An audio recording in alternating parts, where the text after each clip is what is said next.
नमस्कार दोस्तों, ए स्पेस के स्पेशल बुलेटिन में आपका स्वागत है। गुजरात इलेक्शन इस साल के अंत तक हो जाएगा।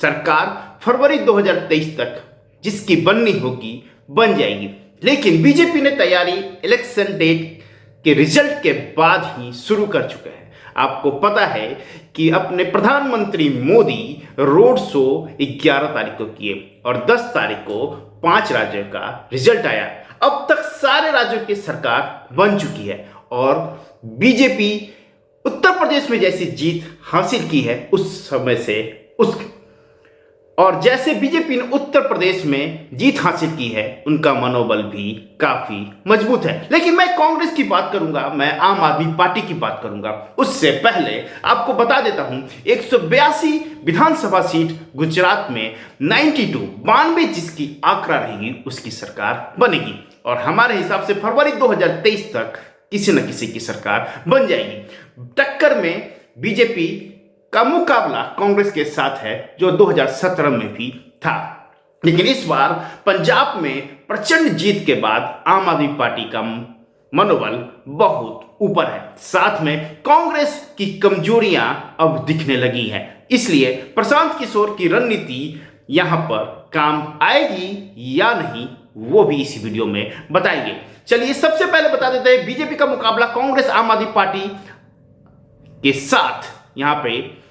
तो चलिए सबसे पहले बता देते हैं मुकाबला किन किन पार्टियों के बीच में हो सकता है। कांग्रेस और बीजेपी तो रहेगी, साथ में एआईएम, आम आदमी पार्टी, बीटीपी और एनसीपी भी इस रणनीति में और इस रणनीति के साथ साथ राजनीति में कूदेंगे और गुजरात की राजनीति को बदलने के लिए अमित शाह और प्रधानमंत्री मोदी की जो डबल जोड़ी है वो कितना कारगर होगा 2022-23 में, ये तो समय बताएगा। दोस्तों चलिए सबसे पहले बताते हैं जातिगत समीकरण गुजरात में क्या है। ओबीसी 12%, पाटीदार 13% के आसपास है। यहाँ पे ट्राइबल 15%, मुस्लिम 10% और शेड्यूल कास्ट 8% के पास है। लेकिन फॉरवर्ड कास्ट की बात करते हैं जिसमें क्षत्रिय 6% है, 3% के साथ ब्राह्मण है, बनिया 2%, जैन 1% है।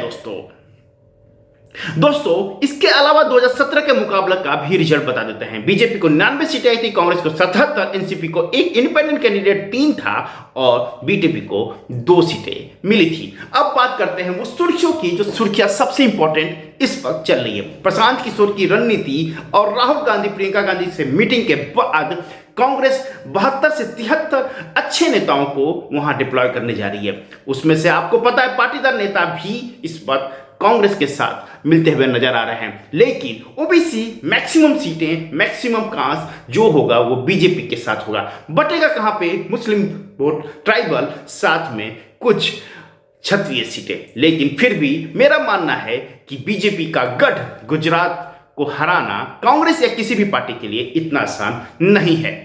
इसके अलावा बता देते हैं यहां पे अपार सीटों के साथ पंजाब में सरकार बनाने वाली आम आदमी पार्टी जरूर इस बार कुछ कमाल करने की कोशिश करेगा और गुजरात में कुछ सीटों पे तो चुनाव जरूर लड़ेगा। लेकिन हमारा ओपिनियन पोल ये बताता है कि बहुत ज्यादा स्कोप नहीं है। वो अलग बात है कि कोशिश करना अच्छी बात है यहाँ पर, लेकिन मैं बताऊं आपको उससे पहले कि यहाँ पर जो कॉम्बिनेशन बन रहा है वो बताता हूं, जिस कॉम्बिनेशन में वोटिंग प्रतिशत की है। तो बीजेपी को यहाँ पे करीब 43% के आसपास वोट मिलेगा, कांग्रेस को 42 से 44 के आसपास ही रहेगा, इंडिपेंडेंट को 5 से 5.25%, बीटीपी भारतीय ट्राइबल पार्टी को यहाँ पे आधा से 1%, बहुजन समाजवादी पार्टी भी चुनाव लड़ सकती है तो उनको 0.1 से 0.2%, एनसीपी को 0.5% और आम आदमी पार्टी का वोट प्रतिशत इस पर बढ़ते हुए नजर आ रहा है, 3 से 5 हो सकता है।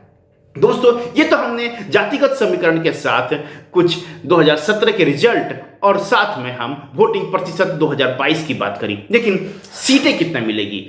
मेरा मानना है कि 44-43 वोट प्रतिशत के साथ बीजेपी सबसे बड़ी पार्टी होगी और इनको 115 से 120 सीटें मिलेगी। यही 40 से 42% के साथ कांग्रेस को भी यहाँ पे वोट प्रतिशत मिलते हुए नजर आ रहा है, लेकिन उनका वोट प्रतिशत सीटों में कन्वर्ट होते नहीं दिख रहा है। 60 से 65 में सिमट जाएगा। बाकी दल जिसमें इंडिपेंडेंट हो, बीटीपी हो या आम आदमी पार्टी, उनको 2 से 3 में ही संतुष्ट करते हुए नजर आना है। तो हमारा ओपिनियन पोल ये बता रहा है कि बीजेपी को 115 से 120 सीटें, कांग्रेस को 60 से 65 और अन्य जो भी होंगे वो 2 से 3 में सिमटते हुए नजर आएंगे। 2022-23 गुजरात विधानसभा चुनाव में बीजेपी की वापसी हमारा ओपिनियन पोल बता रहा है दोस्तों।